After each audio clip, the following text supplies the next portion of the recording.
Hi there, Dominic here. I consider myself a film score composer and I'm ready, willing and able to do your next project if you require my services. And following on from what I said in my second vlog about organising your work and going through it, here I have my folder for the sort of family picture, sentimental kind of love story kind of thing. And I've got my folders here, Develop Volume 2. And I'm just going to go through the folder here. These are all my different projects here, just to see if there's anything worth putting in the 5-star folder, which is for immediate consideration, or whether it should go in the 1-star, which is basically binned. So I don't know, it's quite exciting because this is all my notebook stuff and I haven't seen them for a while. And I've got my notes here, make copious notes on the music, including as I progress with the project. So here we are, we just opened it up. And you hear, this is kind of an interesting thing here. This project was, it's so old, it's done on Reason 5, which means that you have to do it like this. You have to actually open it with the very latest Reason build, which is Reason 7.1, and it just opens. Otherwise, you have to kind of alter all the, you have to re-register Reason 5, which is very awkward. So here we have something, and it's got a couple of note lanes, I see, some chords. This is basically the sequencer staff of Reason 7, and here's the melody line in here. This is all the MIDI data which has been inputted via my Casio, what is it called? Casio Piano, which has got a USB MIDI converter. So this is the direct input from the keyboard here, and these are the chords. I've got my chord progression here.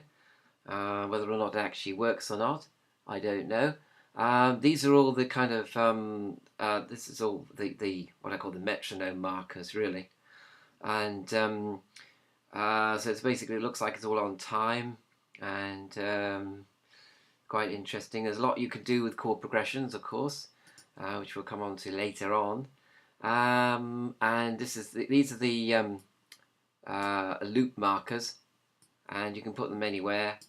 This is the transport section, and this is stop, play, record, go back a bar, go forward a bar, fast forward, fast rewind. And this here is it's actually at 60 BPM, which is very slow, but it actually highlights a feature, of course, of Reason and of all digital audio workstations, the sequencer staff in particular, is that if you can't play at all, then you can actually slow the speed down really slow and play along to whatever feels comfortable, and then speed it up afterwards. But you might have to alter the dynamics, because the dynamics of playing fast are very different from the dynamics of playing slowly. And if we go into the melody line here, this is all the velocity. These are the dynamics, the loudness and softness of each note is represented here. And as you can see, a little bit kind of rocky. I obviously was sort of playing it in the early morning, half asleep, and it looks pretty savage, really. It looks pretty bad. What you can actually do, if you're a Mac, is Command A, which highlights all the MIDI data that you see there in this particular block, in this particular note lane, for this particular instrument, which is the piano, because we're in the sort of composing rig here. And you can just come up to here, and you can do that, click on that button there, and you'll notice they all become the same dynamic, all right, which is pretty ugly, I have to say, because nobody plays like that.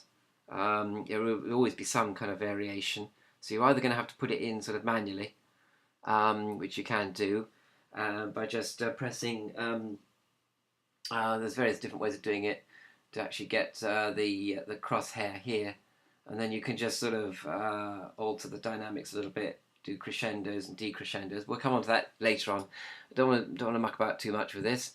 Command Z to get rid of that, and you're back to the awful playing again. I actually think that it's better to leave the natural dynamics of a piece. Even, you might have to come in here, individual notes, you just highlight it, and then you can actually alter the dynamics. Usually by coming up to here, you can actually highlight, for example, you can highlight a certain number of notes, and then you can actually alter the going up to, you can go up to 127 and down again. So you know, or you can highlight anything you like, really. We'll come on to the sequence stuff in more detail later on. I'm just in the business here, actually, of listening to this piece of music and deciding whether it should go in 5 stars or 1 star. And so I'll just actually have a listen to the melody first.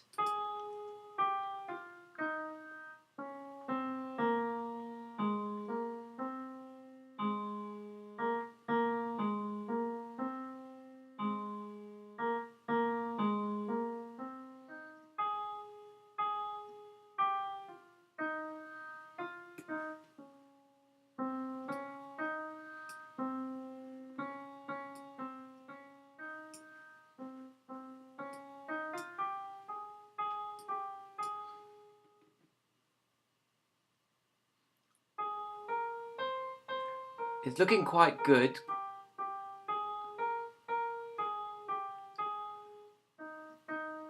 A bit imitative, I have to say.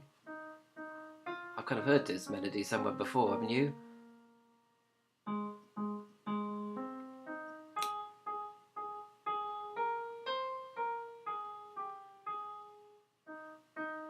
Definitely.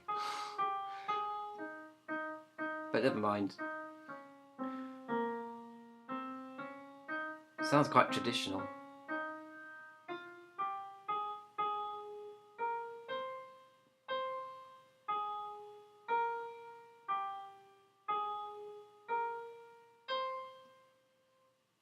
Awful playing.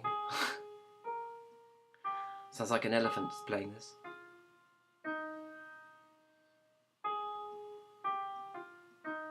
And so on, go back to melody 1, and that's the bridge which takes us back.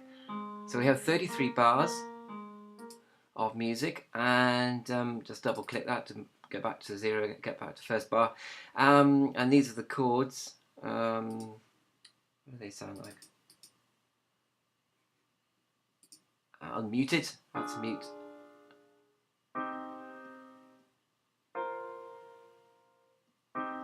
They jump about a bit.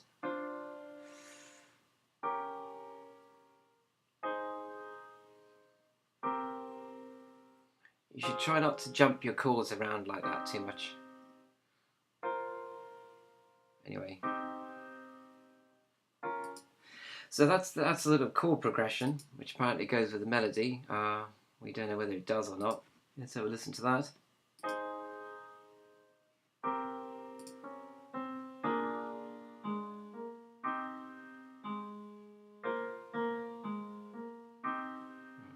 Some very odd, some odd chord choices there, I have to say. That needs tightening up a lot.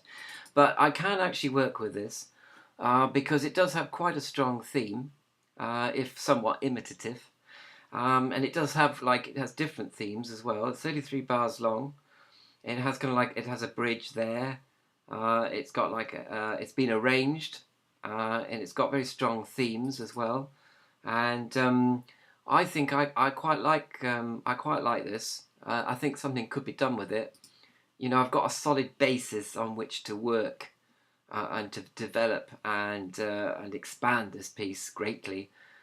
Sort out the chords, tighten them up a little bit. You know, think about the harmonies a little bit better than that.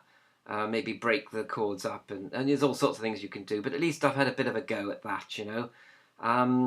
And as I say, strong melody line, and quite sort of positive sounding.